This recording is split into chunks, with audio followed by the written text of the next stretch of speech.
were speaking about these movements, I wanted to say, why don't we all learn about these movements in school? What better foundation can we offer young people than to engage with the people who've come before them, who have already helped to change the world?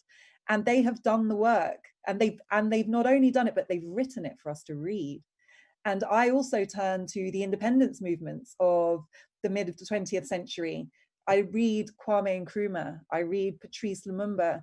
These were scholars who were incredibly intellectual, had built remarkable ideologies, but on top of that, they acted. They led their nations to independence from colonial rule. And that is such a powerful combination.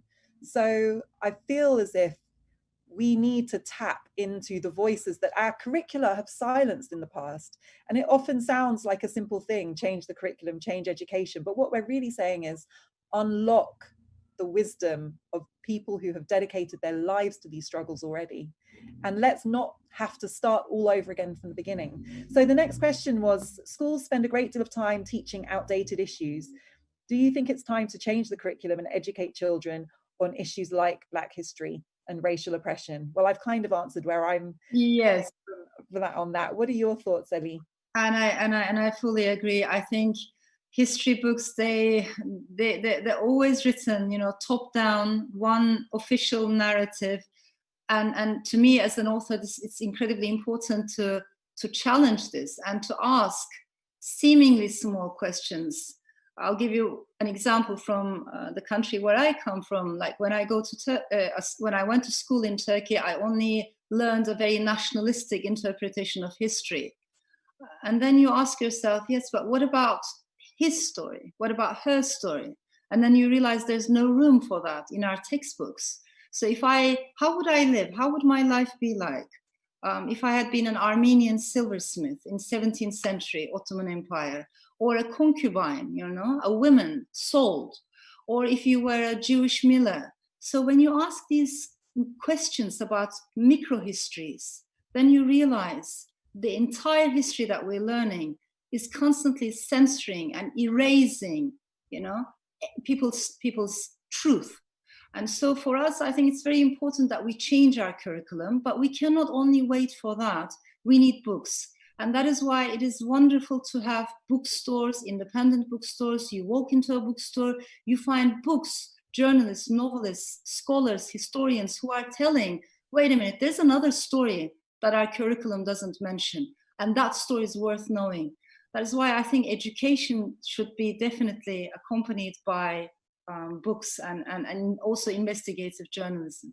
I feel passionately about that. And I would also say, when it comes to the question of education and the curriculum, I like to think about it deeply. And I think it's what's on the curriculum, but really it's about what is our education system designed to do. And I think when you look at the history of our education systems, you see they were designed to preserve power. They were designed to preserve the power structures that already existed.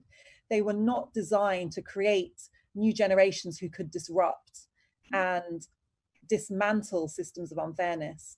And that really, for me, goes to the root of why we don't learn Black history in Britain, why we don't learn the histories of working class people in Britain, why women have been erased from history in Britain. And the same is true of so many other countries, and the ways in which all of those histories overlap. And in Britain, it's certainly the case that our education system has not been designed to tell people the truth. It's been designed to produce people who continue to uphold the system that we have.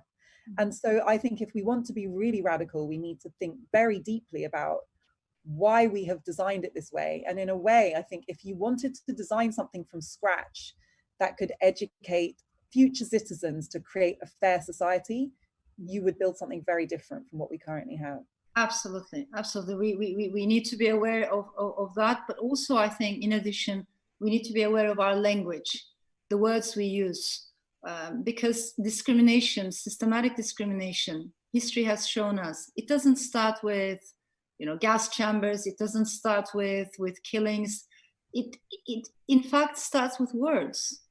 Discrimination always starts with words. So we need to be careful about how we talk when we talk about minorities, the words that we use, the words that have been taught to us.